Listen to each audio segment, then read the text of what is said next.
여러분 잠깐 뭐 소개해드리면 우선은 김준호 목사님이 2019년도에 쓰셨던 책이 2018년도에요. 권력과 교회. 이 책을 참고해 주시고요. 또 2020년도에 대형 교회와 웰빙 보수주의, 새로운 우파의 탄생. 예, 대형 교회와 보수주의, 새로운 우파의 탄생. 이 책도 2020년도에 그리고 최근에 쓰신 책이 극우주의와 기독교 그래서 포스트 세계화 시대의 민중신학적 정치 위평 산림 정치의 관점에서 그래서 소책자입니다. 예, 참고해 보시면 참 좋을 것 같고요.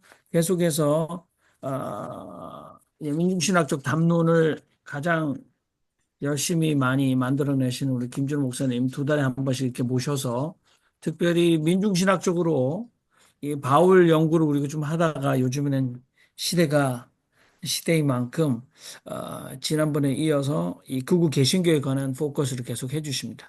목사님 대학부 전공이 수학으로 나와 있어요. 근데 사회과학적인 접근은 굉장히 뒤쪽에 오늘은 뭐 성서 언급이 없습니다. 그래서 이 현상에 대한 어, 예, 사회학적 분석이 남다르게 지금 보입니다. 여러분, 이 극우와 개신교가 만났을 때, 그래서 이 K극우주의 현상을 미국과 견주어도 지금 비교를 하고 계신데, 여러분들의 편안한 뭐 물음도 좋고, 또 여러분들의 생각을 나눠줘도 좋을 것 같습니다. 마이크 키시고 말씀하시면 됩니다. 김진호 목사님 오늘 발제 잘 들었습니다. 근데 그 신천지가 정치적으로 개입을 안 한 걸로 이렇게 평가를 하고 계시더라고요. 근데 제가 알고 있는 정보에 의하면 지난번 대통령 선거 때도 약 30만 표의 똘똘 뭉친 그러한 에, 윤석열 지지 표가 있었던 것으로 알고 있는데요. 어떤 근거에서 어, 신천지가 정치적으로 이렇게 외면했다고 보시는지요? 현지는 이제 기본적으로 이제 그 마이너리티 소종파이기 때문에 항상 이제 여러 쪽에 선을 대는 경향이 있거든요. 근데 이제 제가 이번 최근 들어서 이제 뭐 가령 그 이재명 씨가 경기도 도지사일 때 많이 당했잖아요. 그래서 이제 굉장히 민주당 쪽에 대한 덕배감이 있어서 어떤 성향을 보일지 이게 궁금해서 신천지 활동가들한테 이제 여러 방식으로 여러 사람들한테 물었어요. 근데 이제 그분들의 대답을 종합적으로 보면 신천지가 이제 퍼스트 이만희 시대에 이제 그를 두고서 서로 경합을 하는 것 같더라고요. 근데 그들이 이제 어떤 특정한 정치 성향을 보이는지가 이제 궁금했는데 그분들 얘기는 대체로 특정한 정치 성향으로 나타나는 거는 아직 포착이 안 된다. 다만 이제 신천지 안에 일정한 그룹들이 극우 성향을 드러내는 활동을 적극적으로 펴더라 이런 얘기를 저한테 해서 제가 아직 확인되지 않은 신천지 전체 입장이 확인되지 않아서 제가 신천지 전체가 어떤 성향을 가지고 있는지는 말할 수가 없었습니다. 네. 근데 그 한국에 나온 프로그램 중에서 아마 그것이 알고 싶다나 PD수첩 정도에 보면 신천지를 다뤘을 때 거기 젊은이들이 집단 생활, 그래서 이제 그 민달팽이족, 그래서 굉장히 그 서울에서 옥탑방에 살기도 버거운 친구들을 합숙해서 살 수 있는 공간을 많이 제공해주고, 편의를 주고, 이제 뭐, 취업 준비를 하게 해주고, 그런데 보니까 그 12지파, 뭐 굉장히 종말론적인데 12지파 이렇게 돼서 실제로 지상에서 12지파를 다스리는 어떤 자리가 되면 뭐 그 구역이 되면 굉장히 그것도 정치적인 이념이 되 정치적이라고 말할 것보다는 아무튼 망상에 가깝겠지만 한국 사회가 그렇게 열두 지파로 재편된다라는 믿음이 굉장히 강하던데 그것도 한번 뭐, 예, 고려를 해보시는 게 좋을 것 같다는 생각이 듭니다. 또 다른 분들도 말씀해 주시오. 특히 우리 홍동률 교수님, 요즘에 글도 많이 쓰시고 그러는데 이 민중신학에 대해서 아마 관심도 많으시고 그런데 오늘 이 김준호 목사님의 이 그 사회학적 분석, 특별히 예, 한국 교회의 이 다섯 가지 패러다임 대이동이나 이런 것들을 어떻게 보시는지 또 한 말씀 해주십시오. 참 어렵네. 목사님 아주 재밌게 잘 들었습니다. 좀 시간을 들여서 꼼꼼히 한 줄 한 줄 이렇게 찍어가면서 읽어야 될 것 같은 생각이 드는데 아주 이런 재미있는 분석 같은데 근데 이제 워낙 이제 짧은 페이퍼니까 그럴 수 있는데 사실은 제가 이거 못지않게 관심을 기울여야 된다라고 생각되는 주제는 어, 21세기 들어와서 대이동이라고 표현하셨잖아요. 그래서 이제 이동의 입도 이까지 있고 이것이 이제 21세기 들어와서 이런 현상들이 나타나고 있다라고 보시는 거고, 근데 목사님의 주로 관심사는 이렇게 사회에 나타나는 변화, 교회에 나타나는 변화를 이렇게 서술하시는 것으로 이해는 되는데, 그것 이상으로, 그 못지않게 중요한 거는 왜 이런 이동이 다섯 가지 유형으로, 다섯 가지 유형이 됐든, 뭐, 한 가지 유형이 됐든, 세 가지 유형이 됐든, 어쨌든, 왜 이런 이동이 발생했지? 어떤 힘이, 어떤 사회 경제적인 조건이, 어떤 교회 내적인 요인이, 어떤 신학적인 요인이 작동했길래 21세기 들어가면서 요 시기에 교회 내에 있었던 여러 계층 혹은 여러 세대가 이런 식으로 뿔뿔이 자기 살 길을 찾아가지고 다양한 방식으로 흩어졌지.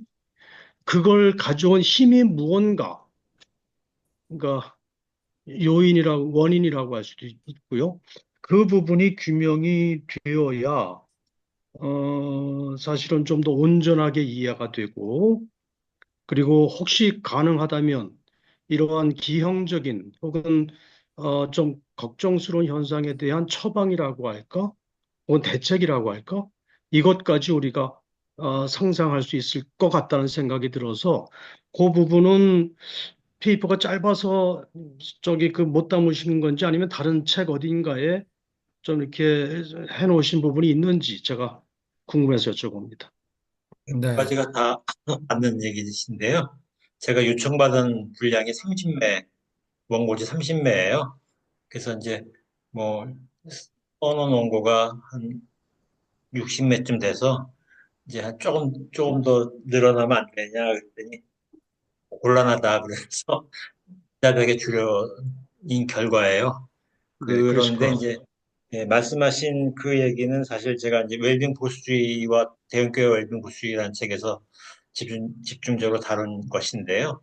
그 이제 뭐 간단하게 얘기하면 한국 사회가 90년대 말에 이제 세계화의 거센 물결에 휘말려들면서 한국 사회 격국량에 휘말리잖아요.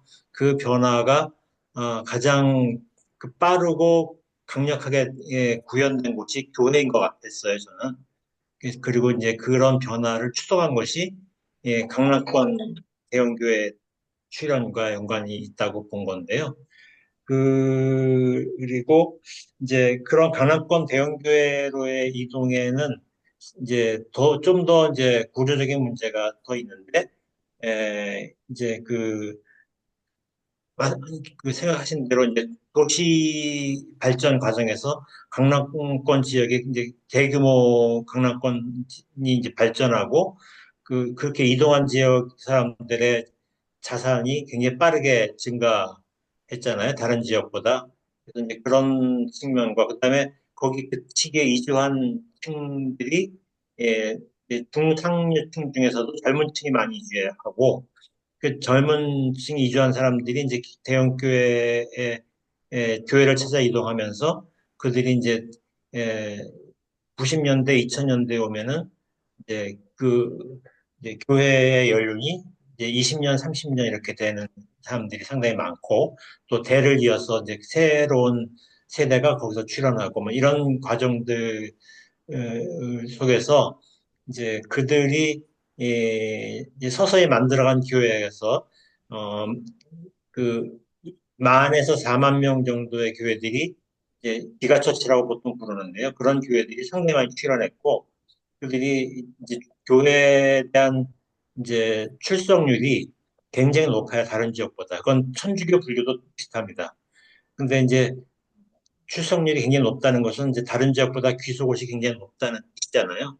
그리고 이제 그 사람들이 이제 그 교회에서 주 1회 이상이잖아요. 또 제가 이제 그 대형 교회 리서치를 하기 위해서 이제 그 교회 한 10여 곳의 교회를 어 이렇게 방문해서 어 이제 사람들도 만나보기도 하고 그 교회 분위기를 이제 추적해 보기도 하고 그 교회가 만들어낸 텍스트나 뭐 이런 것들을 좀 이제 보면서는 그들이 어떤 새로운 문화적 계급으로 이제 자기들의 어떤 그 영역을 만들어가고 있구나라는 것들을 이제 나름대로 포착했다고 생각을 했습니다. 그래서 이제 그런 것들을 축약해서 얘기한 게 이런 얘기입니다. 네. 네, 네. 다른 분 말씀하신 정숙자 목사님? 음, 솔직히 제가 고백을 하려면은 말씀이 너무 빨라서요.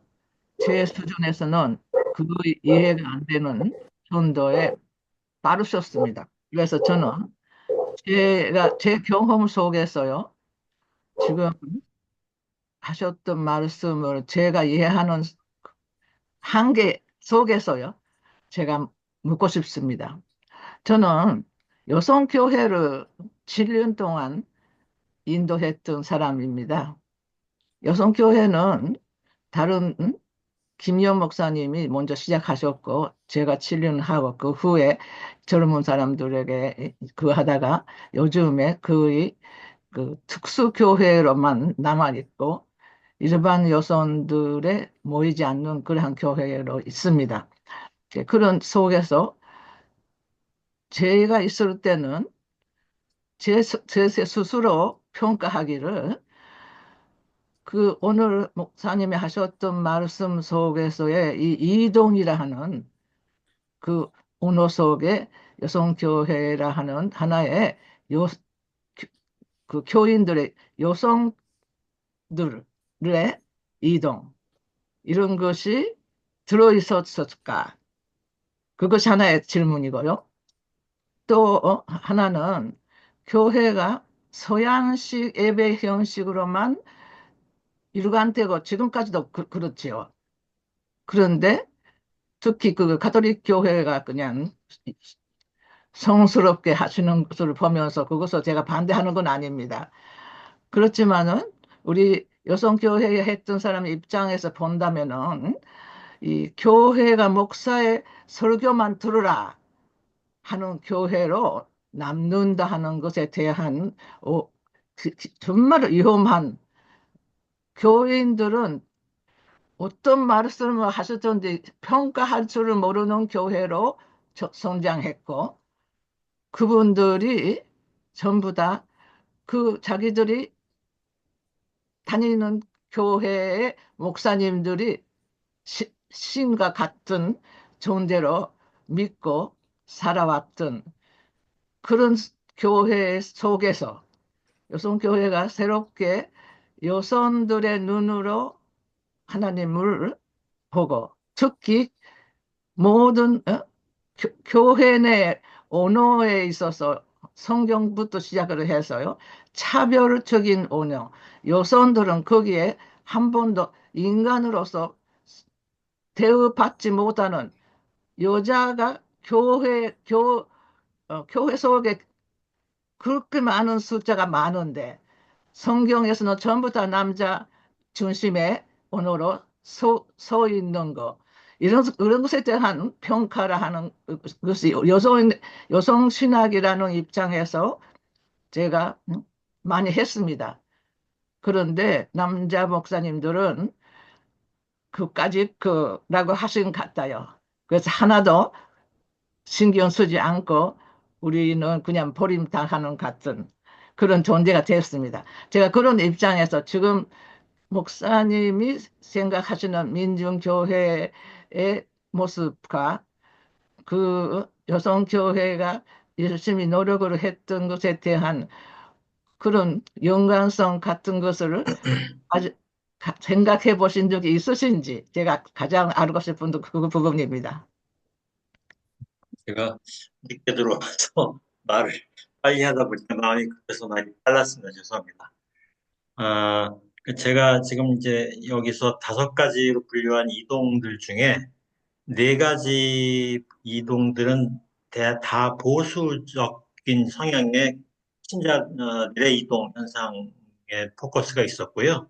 하나가 이제 떠돌이 신자 현상이 이제 약간 이제 보수와는 좀 다른 형태의 이동이었는데 그 규모도 굉장히 크거든요. 근데 이제 그런 떠돌이 신자 현상 속에서 이제 저는 리버럴 성향이나 진보 성향의 이제 신자들의 이동들이 들어있는 것 같아요. 그래서 요거를 좀 더 많이 얘기한다면 이제 선생님 얘기하는 것 같은, 목사님 얘기하는 것 같은 이제 논의가 들어갈 수 있을 텐데 왜 그러냐면 이제 과거에 이제 민중교회나 여성교회나 뭐 또 제가 속해 있는 이제 민중신학적인 교회들이 이 가지고 있는 특성들은 되게 이제 기소고식이 높은 교회거든요. 근데 최근 들어서는 이제 제가 이제 교회를 저희 교회만이 아니라 다른 교회를 이렇게 방문하는 방식으로 교회 리서치를 했는데요. 그리고 이제 사람들 인터뷰했고. 근데 제가 흥미로운 것은 이제 진보 성향의 교회나 리버럴 성향의 교회들은 교회뿐 아니라 이제 사찰이나 또 천주교 피정이나 이런 데도 비슷한데 계속 만나던 사람들을 계속 만났어요. 그러니까 뭐 진보 성향의 교회나 리버럴 성향의 교회들을 내는 굉장히 새로운 현상은 신자들이 떠돌아다니면서 여기저기 이렇게 방문하면서 이제 그 신앙 활동을 하고 있는 모습들을 볼 수 있었거든요.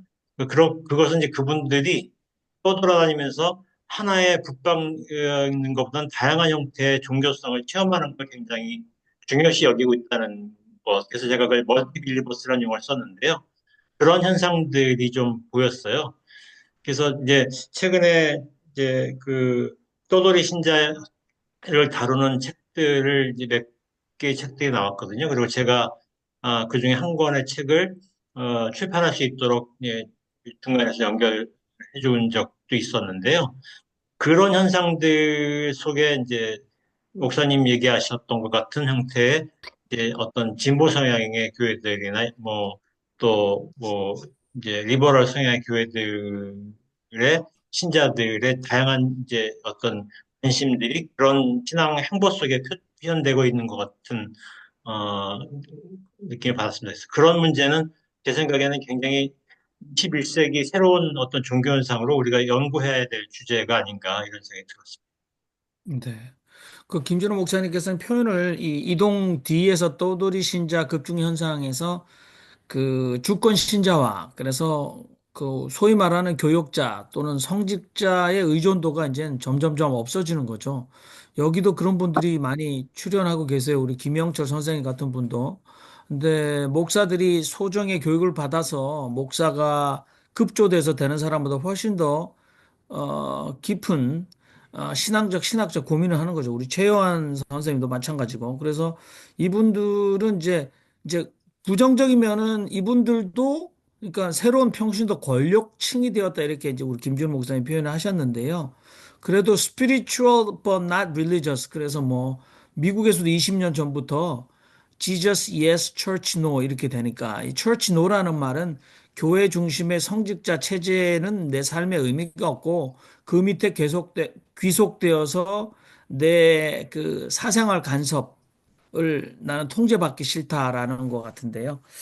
저는 오히려 김준 목사님께 여쭤보고 싶은 것은 이제 민중신학의 가장 중요한 가치 중에 하나인 민중의 자기 삶의 그 자기 초월성, 그러니까 아주 극한적인 그 압제 상황 속에서 민중들이 신비롭게 그 생성되는 민중에게 집단적으로 생겨나는 또는 개인적으로 일어나는 삶의 초월성 이런 것들이 오늘 이런 대이동 경로 속에 많은 분들이 만일에 언더클래스였고 이렇게 된다면 분명히 우리 눈에도 여성도 그렇고 강남 웰빙 이 보수주의에 밀려난 이분들도 어차피 웰빙 보수주의 이 서클 안에 강남 서클 안에 민중들이 가까이 이 접근이 불가능했을 텐데 이 민중들의 그 어떤 사회를 변화시키는 동력이나 힘은 이런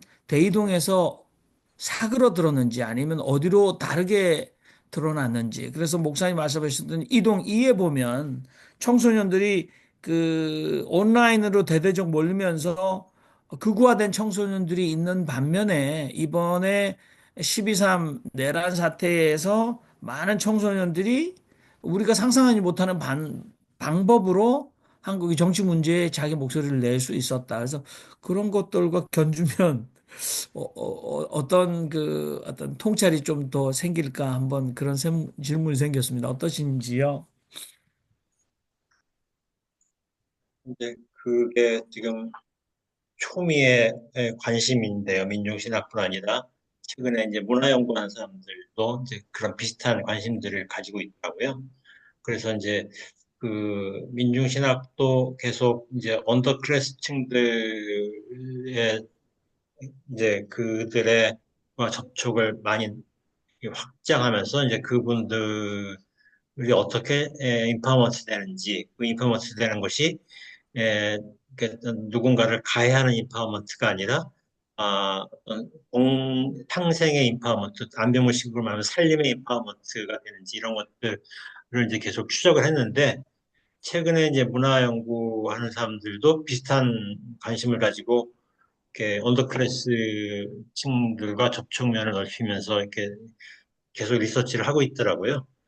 근데 이제 일단 가시적으로 보이는 것은 언더클래스층의 극우화가 두드러지게 나타나서 이제 그 우리 사회가 이제 일종의 언더클래스 과거에 이제 고대 그리스 시대 중호 정치라고 비판했었던 이제 극작가들의 우려와 비슷한 현상으로 오클루스층의 이제 극우화가 되게 두드러지게 나타났는데 또 의도하지 않은 예상하지 못한 곳에서 어떤 살림의 정치라고 할 것 같은 이제 그 행동들이 이제 돌출되고 있는 것들을 발견할 수가 있었어요.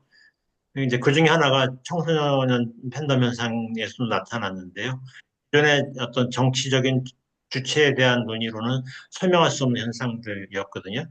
그래서 이제 그런 것들에 대한 이제 일단 관심들이 우리에게 지금 이제 지속적이 있었는데 우리가 사실 이렇게 번번이 항상 이렇게 뒷북치듯이 일어난 것을 보고서 아 이렇구나라는 걸 보는 측면이 있어서 지금 뭐 제가 이렇게 이런 것들을 이렇게 여기 계신 뭐 이제 선생님들이 저보다 훨씬 더 이제 그런 가능성을 많이 보셨을 텐데 저는 이게 뭐 뒷북치듯이 보기만 해서 좀 이렇게 일어난 현상만을 설명했을 뿐입니다. 제가 이제 그런 네네. 점에서 좀 부족한 게 많습니다. 네, 김준호 목사님, 이게 이제 이동 A부터 E까지 다섯 패러다임을 지금도 이제 세대별로도 말씀을 하셨는데, 만약 이게 50대, 60대 뭐 또는 그러니까 50년대생, 60년대생 이렇게 가면은 우리 지성수 목사님이 이제 김준호 목사님 잠깐 오시기 전에 얘기하셨던 지금 칼융의 심리학을 통해서 이 원형 하면서 이제 서북 청년단이나 아무튼 어, 이 지성수 목사님 말씀으로는 제품이 원래 처음에 한국의 개신교 제품이 우리 한국에 들어올 때부터 제품이 그런 결격 사유가 짙은 제품이었다라고 말씀을 하셨어요. 그래서 그걸 이제 칼융의 심리학적으로 좀 이해를 많이 하시려고 하셨다라고 말씀하셨고 아까 김영철 선생님은 이런 극우화에는 세뇌 그러니까 언론, 매스미디어 그러니까 뭐 통신망 그래서 정보 전달에서 일방적인 어떤 의도적인 그 정보 그러니까 소통, 세뇌와 그뭐 대표적인 게 극우 유튜버 아니겠습니까? 그런 것들도 굉장히 이메일이나 이런 거 통해서 계속해서 세뇌를 하게 되니까 별 생각 없던 사람들도 그쪽으로 많이 흘러간다 이런 생각도 하셨던 것 같아요. 그래서 그런 것도 합쳐서 우리가 토론을 또 해볼 수 있을 것 같습니다. 아무튼 뭐 김상재 목사님이나 아니면 최요한 선생님도 말씀해 주시고요. 우리 권혁도 선생님 마이크 키셨는데요. 말씀하시죠.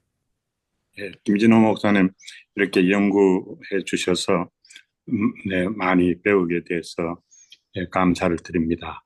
그러니까 이 종교의 기독교의 광신화 아니면 이단화, 불신화. 그러니까 광신화 같으면은 아마 전광훈 뭐 그런 게 그 문제겠죠.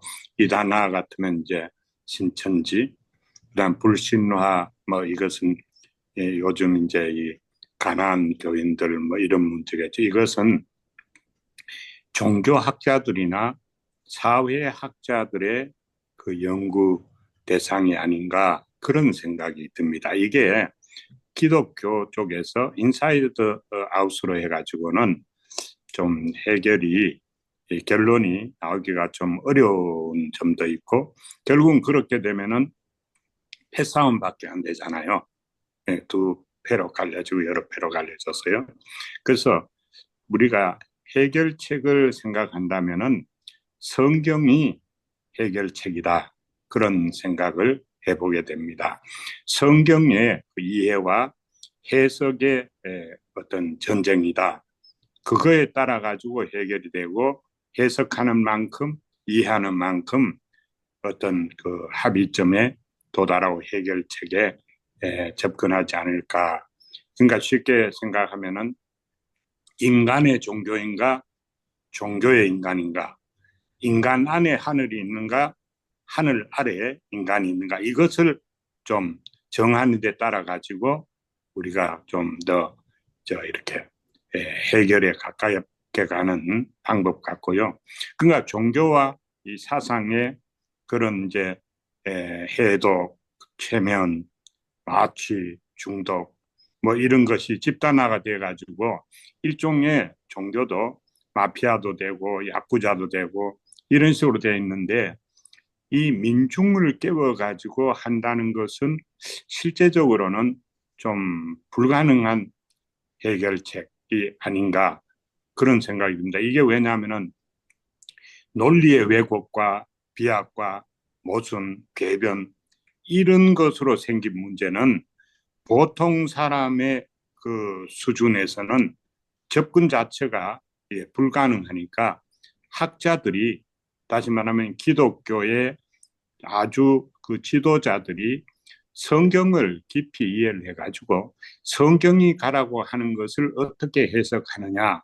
요즘 그 유대인들은 지도자들이 참 그 해석을 잘해가지고 요즘은 상당히 잘하는 것 같아요. 한국은 아직까지 좀 이게 그렇게 못 미치는 것 같지만요. 근데 지금은 또 하나가 변수가 경제적으로 발전을 해가지고 옛날에 그 배고플 때에 종교하고 배부를 때 종교는 완전히 그 접근하는 그 시각을 다르게 접근해야 되는 이런 문제도 있거든요. 그 대표적인 것이 솔제니친이 그렇게 말을 했죠. 러시아가 말씀을 버리니까 하나님이 러시아를 버렸다. 아마 이런 것이 우리가 가질 수 있는 가장 좋은 그 해법 중에 하나가 아닌가. 결국은 성경을 많이 읽어서 100번을 읽든가 200번을 읽든가 이래서 그것에서부터 해답을 추출해야 해결이 그래도 가능성이 있지. 그렇지 않으면은 항상 패싸움이 되고 아니면은 종교학자나 사회학자들한테 이것을 맡기는 것이 좋지 않을까 그런 생각도 해봅니다. 감사합니다. 네.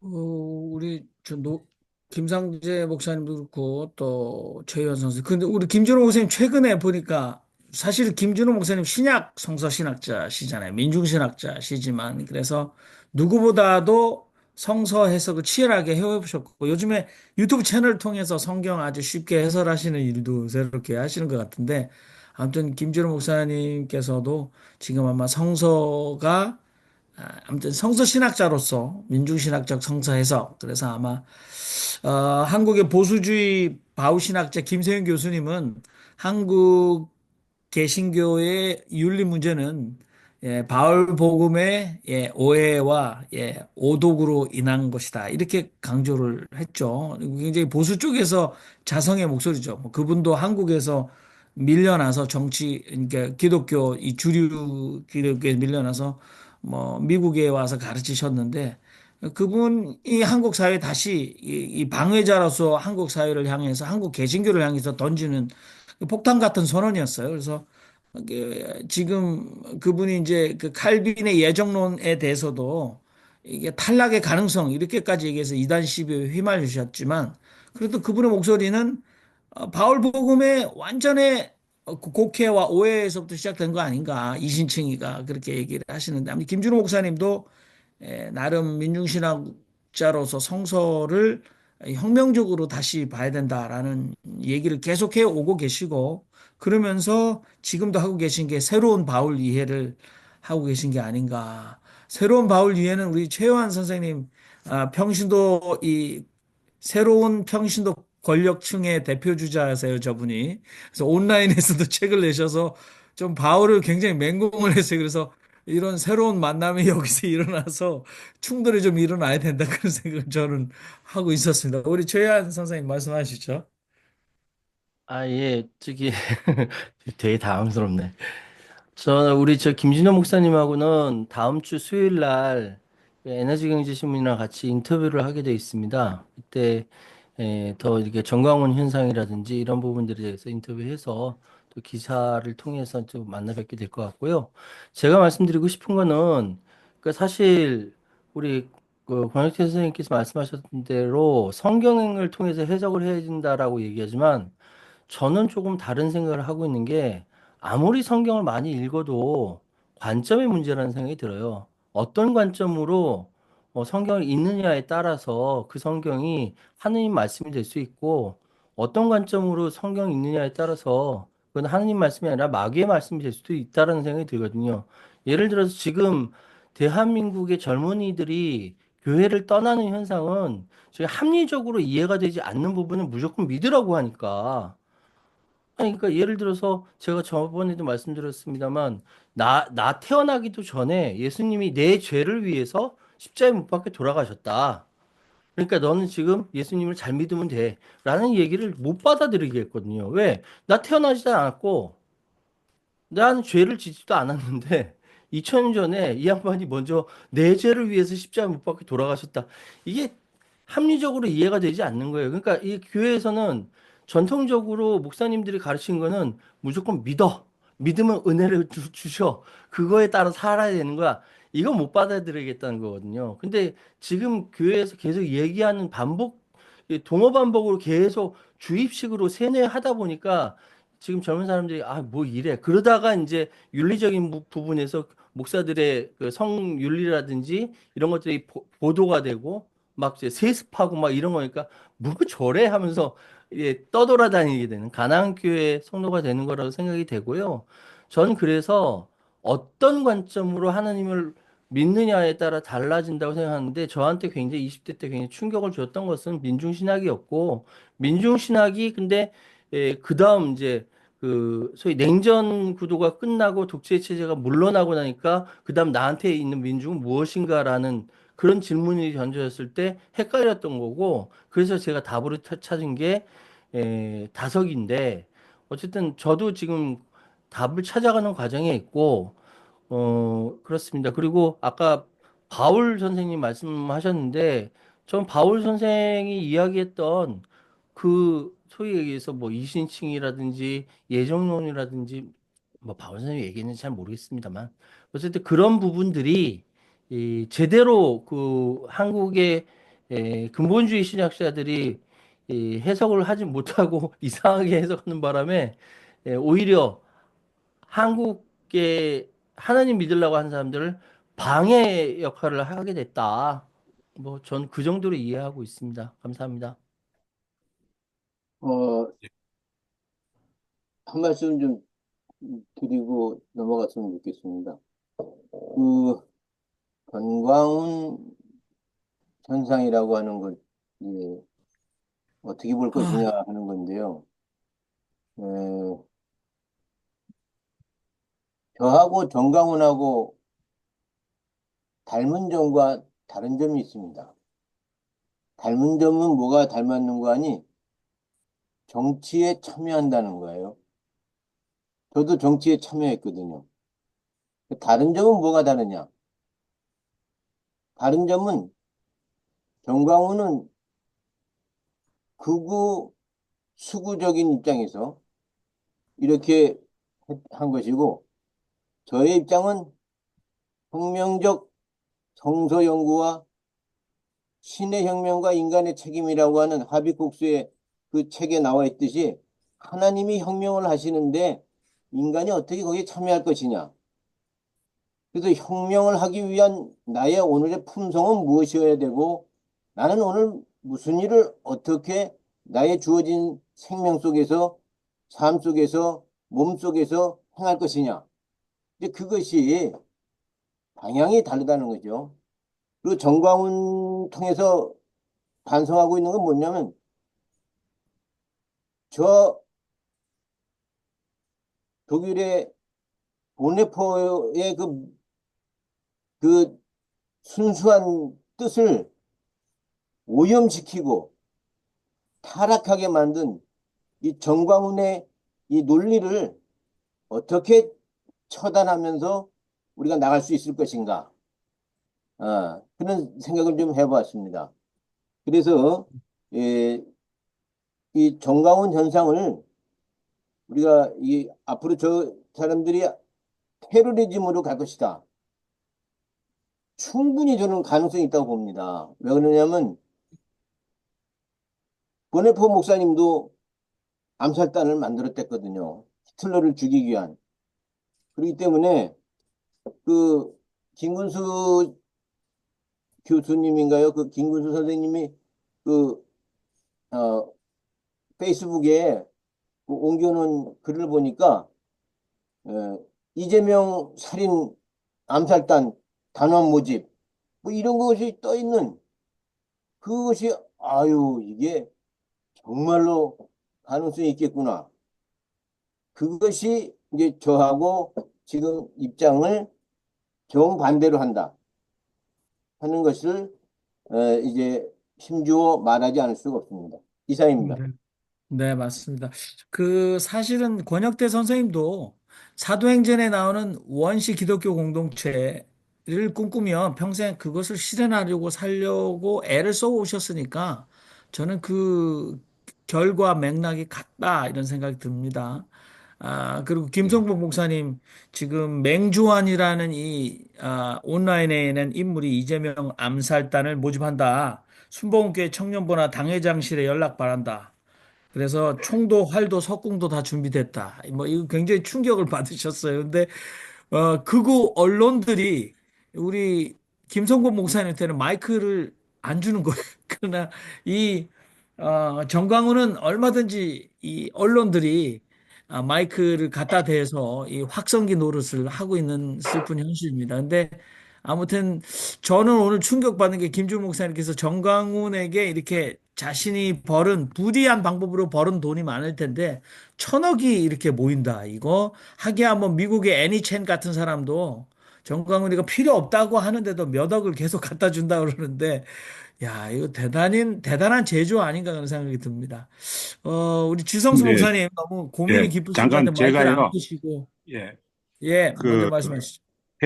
그 예수님이 오셔서 회개의 그 천국을 말씀하셨잖아요. 근데 너무 모든 그 말을 그러니까 여기 말로 하면 엑사이라도 그러니까 지나치게 극단적으로만 부분적으로만 해석하는 것이 좀 문제가 아닌가 이런 생각이 드는데 그 회개라는 말 자체가 의미가 바꾸고 뭐 점검하고 뭐 씻고 뭐 이런데 예를 들어서 하나 예를 들면요 우리가 이신칭이다 예정론이다 이런 거를 말한다고 하지만 이것이 주된 지금 이 교리라고 하지만요 성경이 이신칭의를 내놓은 것이 아니잖아요. 이신칭의는 사람이 만든 교리고 이론이거든요. 예정론도 그렇고. 그러면 이걸 우리가 받아들일 때는 정말로 이거를 회개하고 바꾸고 점검하고 씻고 확인하고 이렇게 이해해가고 해석해 가면은 문제가 없을 텐데 맹종으로 한다는 거죠.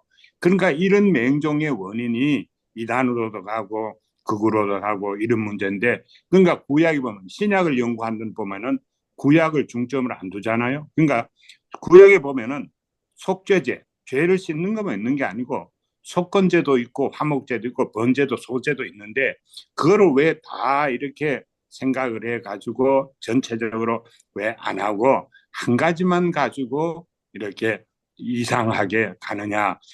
저는 그런 거에 대해 가지고 우리가 성경을 깊이 이해하고 성경을 잘 생각해서 성경에서 이해하는 정도를 우리가 접근하는 것만이 좋은 해결책이다. 이런 생각이 좀 들어서 네네. 말씀드립니다. 네네. 저는 이제 그 권혁대 선생님이 아까도 말씀하셨지만 이게 사회학에 관한 과제는 사회학자들에게 두고 우리가 신앙인이고 신학자라면 신학적인 쉬운 용어로 성경이 원리를 조금 더 제대로 하자라는 일을 김준호 목사님이 하고 계시다. 그리고 최요한 우리 젊은 세대도 젊은 세대 죄송합니다. 젊은 세대도 성서에 대한 엄청난 관심을 가지고 있다서 저는 제가 여기서 이렇게 보는 관점은 그런 그 젊은이들이 물었던 물음, 예수가 내가 태어나서 내가 어떠한 잘못이나 비윤리적인 죄를 짓기도 전에 예수가 나의 죄를 졌다라는 것에 대한 물음에 대해서 권혁태 선생님이 좀 연구하셔서 답을 주시는 올드 제너레이션이 새로운 손자 세대에게 그런 답을 주시는 성서 해석에 대해서 공부를 좀 하시면 좋겠고 그 답변을 좀 만들어 주시면 저는 참 좋겠다. 그리고 최요한 우리 선생님은 권혁태 선생님의 이 이민 삶을 통해서 성경의 공동체적 정신을 삶에서 사업에서 이 실천하려고 하는 몸부림을 조금 본받으면은 앞으로 젊은이들이 어떻게 살아야 할 것인가라는 문제도 해결될 것 같다. 해결이보다는 그 도움을 받을 수 있을 것 같다. 그래서 저는 결이 아까 다 같으신 일들을 하고 계신다라고 얘기하는 게 김준호 목사님께서도 사실 이렇게 사회 분석학 했지만 성서가 오늘 우리에게 어떤 근거나 의미가 없다 그러면 저분이 성서 해석을 가지고 민중신학적 성서 해석을 가지고 이 한국 교회의 본인의 이 그 신학적 해석을 가지고 정화를 하려는 노력을 하시겠냐. 성서를 아예 덮고 다른 무기를 드시는 게 더 낫지 않을까 그런 생각을 예, 해봤습니다. 참고가 혼자. 될까 봐 싶어서 한 말씀 드리면요. 그 수학에서 제일 나쁜 것을 비약이라고 그러거든. 비약. 수학에서 비약을 하면요. 사람을 얼마나 미혹하고 사기를 칠 수 있냐면요. 1하고 제로. 그 제논의 패러독스를 보면 그게 나오잖아요. 1은 제로다. 수학이 그거 맨날 증명했어요. 그러니까 어디서 문제냐? 비약이라는 거죠. 근데 이 성경의 진리를 비약 정도가 아니고 완전히 그냥 막 건너뛰고 진짜 앞에 있는 건 안 보고 건너뛰는 이런 것이 문제가 아닐까. 저는 솔직히 그런 생각이 제일 많이 듭니다. 네. 우리 주성수 목사님 오늘 초반에는 이 심리학적으로 한국 개신교의 극우 현상에 대해서 고민을 하셨는데 너무 말씀 안 하고 계셔서 불안한데요, 예. 제가. 아니, 저는 오늘 틀림없이 우리 김 교수님이 잘못 알고 늦게 올 거다. 그렇게 생각해서 미리 좀 때우느라고 그런 생각을 했고요. 제 생각은 간단합니다. 아무리 우리가 무슨 지금 이게 사실 아까 말씀드렸지만 좀 핫한 주제라서 다루지 이거 뭐 다루고 얘기하고 한다고 해서 해결될 거 아무것도 없고 정치가 종교를 구원한다고 믿습니다. 저는. 정치가 종교를 구원하지 종교가 정치 구원 망칠 수는 있어도 종교가 정치 구원할 수는 없고요. 그러니까 이번 선거 잘해가지고 제대로 해서 잡으려면 잡아가고 이렇게 해가지고서 이제 해결이 되는 길로 나간다고 봅니다. 그리고 2000년 기독교 역사에서 그랬어요. 항상 정치가 종교를 구원하기도 하고 망치기도 했지 종교가 한 거 없습니다. 종교는 정치가 또 세상이 올바르게 좋게 만드는데 공헌한 게 부처님도 예수님도 별로 한 거 없어요. 항상 오히려 문제거리를 만들었죠. 지금도 마찬가지입니다. 정치가 종교를 구원하고 그것은 결국 우리가 민중이 깨어나고 하는 거에 뭐 거기에 민중신학이 정말 일부분 뭐 당당하고 그런 역할을 했죠. 그래서 그래서 정치가 지금 종교를 구원한다고 좀 예, 한마디 미국 해도 될까요? 예, 네네. 왜 갑자기 목사님들이 겸손해졌는지 제가 잘 모르겠습니다. 성소를 아무도 성소 속에 하나님 말씀이 없다고 할 수가 있는지 모르겠어요. 인간이 잘 못한 기록으로 했다 하더라도 성차별을 그 성경 속에서 그냥 잔뜩 했다 하더라도 그 속에 하나님은 뭔가를 우리들에게 가르치고 계신다. 저는 그렇게 믿습니다. 인간이 잘못을 많았어요. 성경 속에 보니까요. 그거는 그 시대에 있는 사람들의 고백이기 때문에 할 수 없어요. 그 사람들은 그 시대에 살아서요. 모든 차별을 자기들이 눈앞에서 보면서 여자들은 사람 같이 취급을 못했기 때문에 그렇게 하셨을 수가 있어요. 그런데 그 속에서 제가 읽어보니까요. 하나님은 모든 인간을 동등하게 받아주시고 계셨다는 것이죠. 저는 우리가 기독교가 이렇게까지 목사님들의 입에서 부정된다는 것은요, 이거는 하지 맙시다. 우리 그룹에서 저는 그렇게 되기를 원하지 않습니다. 솔직하게 제가 말씀드립니다. 성소는 살아있어서, 우리 하나님의 말씀은 살아있어서 성소 속에 있습니다. 그거를 제대로 잊지 못하는 목사님들이 문제가 있는 거고요. 그것을 배우지 못하는 교인들이 그것을 스스로 배워야겠다는 마음을 못 가진 것이 우리들의 문제고요. 모든 것이 우리의 문제지 그 속에 있는 하나님의 말씀이 아무 의미가 없다. 그거는 아니라는 것이죠. 죄송합니다. 네. 이제 정치가 세상을 구원한다. 또 종교가 사실은 세상을 구원한다. 이런 개념 속에서 저는 제가 요거는 아닌 것 같은데라고 교두보를 치고 마지노선을 가지고 있었던 게 용어로 하면 이제 폴리티컬 메시아니즘입니다. 그래서 사실 미국에서 아니 진짜 학자들 사이에서도 politics is everything. 그래서 모든 것들이 다 정치적 행동이다. But politics is not everything. 그렇게 또 반어로 얘기하지 않습니까? 그러니까 모든 우리 행동이 다 정치적인 행동이지만 그러나 정치학이나 정치가 전부는 아니다. 우리 인간 삶에 그런 얘기를 하고 되어 있는데 저는 극우 트럼프 2기를 살고 있는 미국에서 지금은 정말 이 민중들이 압살 당하는 시대에 살고 있거든요. 영주권 10년을 가지고 있던 사람도 다 대학에서 하루아침에 강의하다가 팔레스타인 지지하는 글 하나 쓰거나 그 현장에 있었다는 이유 하나만으로 압수수색에 기숙사도 당하고 자기가 살고 있던 부모님 살고 있는 집까지 당하는 시대에 살고 있는데 미국의 80%의 극우 개신교죠. 그러니까 이벤젤리칼들이 1기 트럼프도 80%가 그대로 투표했었고 2기 트럼프에도 80% 미국 극우들이 트럼프를 메시아로 믿고 있다. 저는 그 시대에 지금 보면서 미국에 있는 양심 세력들은 미국식 민주주의는 출구가 없다. 그러나 한국에서 요즘에 일어나는 일을 보면 우리가 그래도 낙담할 수는 없다라는 희망이 그래도 꿈틀대고 있는 거거든요. 그래서 그럼에도 불구하고 지금 한국에서 우리 지성수 목사님이 아주 괴탄을 하셨던 말씀은 해도 이 카르텔이죠. 그게 아마 제가 볼 때는 지식층 카르텔일까요? 서울대 특히 출신들 카르텔. 여기 서울대 출신 계시면 죄송합니다만은 정말 지긋지긋한데요. 서울대의 특권층 카르텔이 한국이 너무 공고하다 그런 생각이 좀 드는데 아무튼 토론을 하면서 우리 김준호 목사님께 기회를 드려야 될 것 같습니다. 이게 침묵하면서 답답한 점도 많이 있으실 텐데 아무튼 오늘 모든 너무나 기득권의 문제죠. 기득권 문제죠. 어디라도. 특정한 분야의 문제가 아니고 기득권자의 문제죠. 네. 김준호 목사님, 자, 마무리로 정리를 해주셔야 되겠습니다. 오늘 그 기사연에서 그 팔레스타인의 시오니즘에 대한 이제 비판적 포럼이 있었거든요.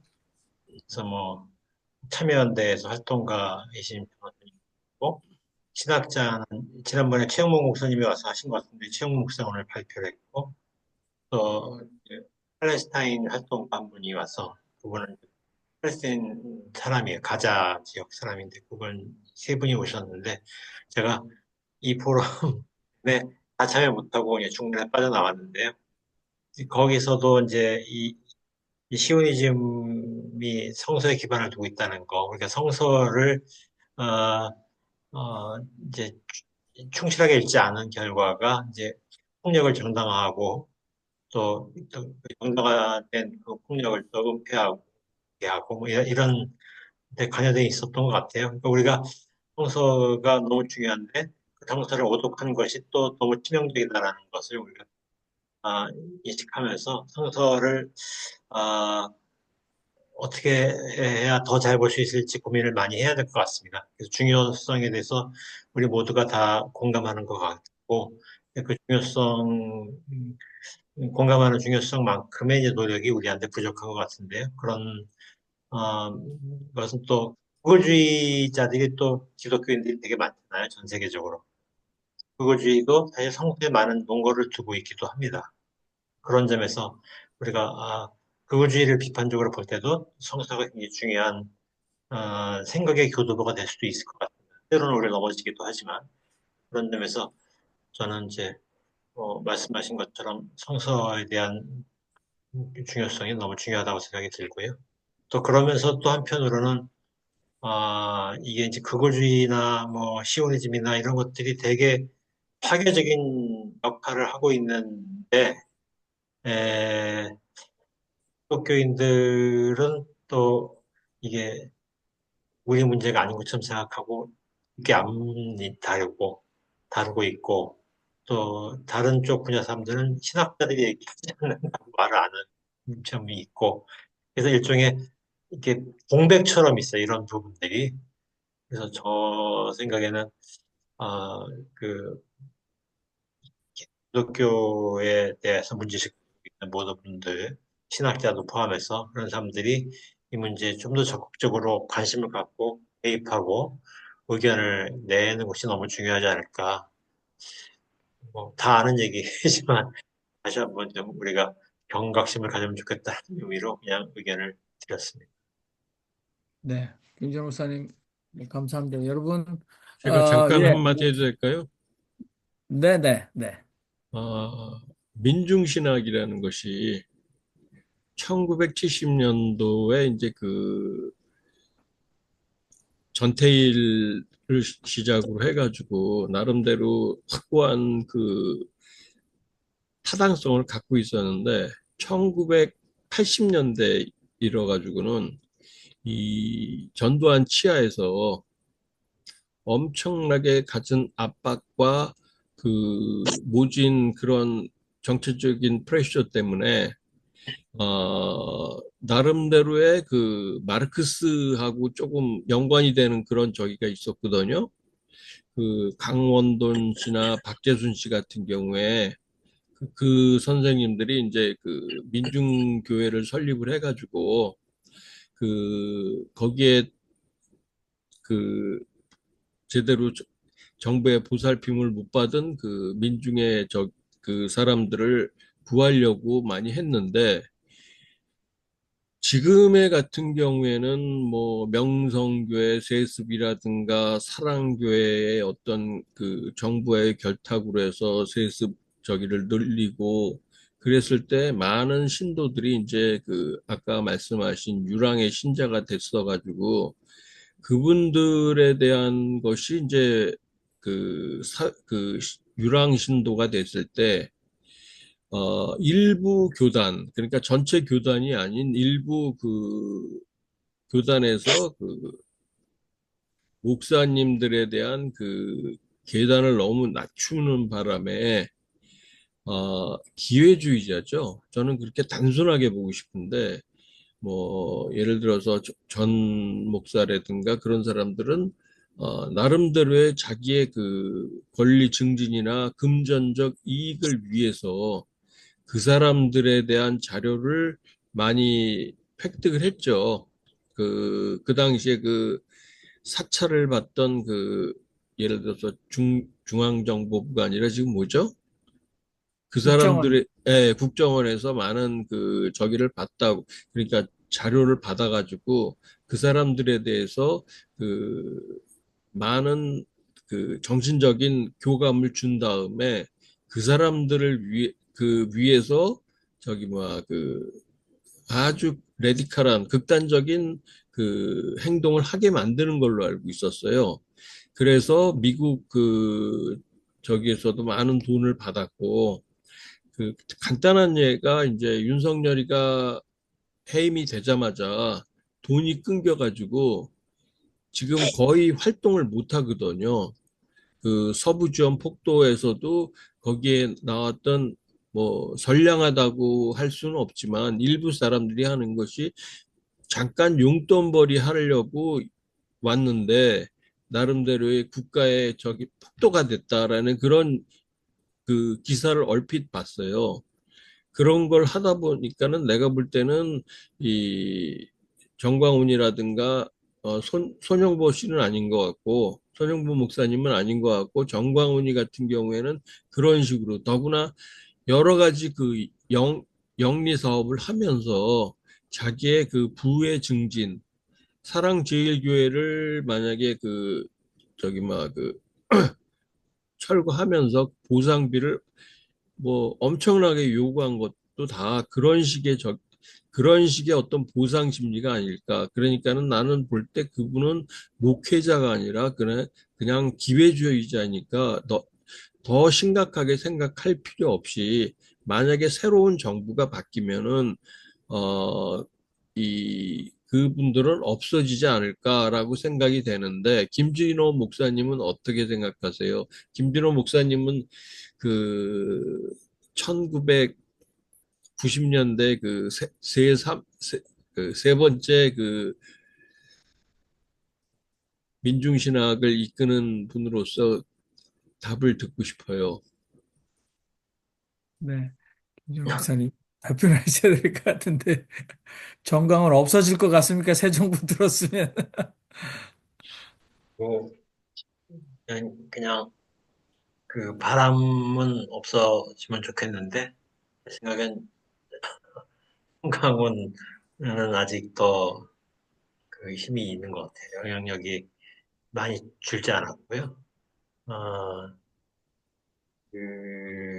근데 이제 아까 얘기한 것처럼 이제 정강훈이 지금 우리에게 다가오는 위협 중에 제일 물러서던 건 아까 얘기한 것처럼 테러리즘.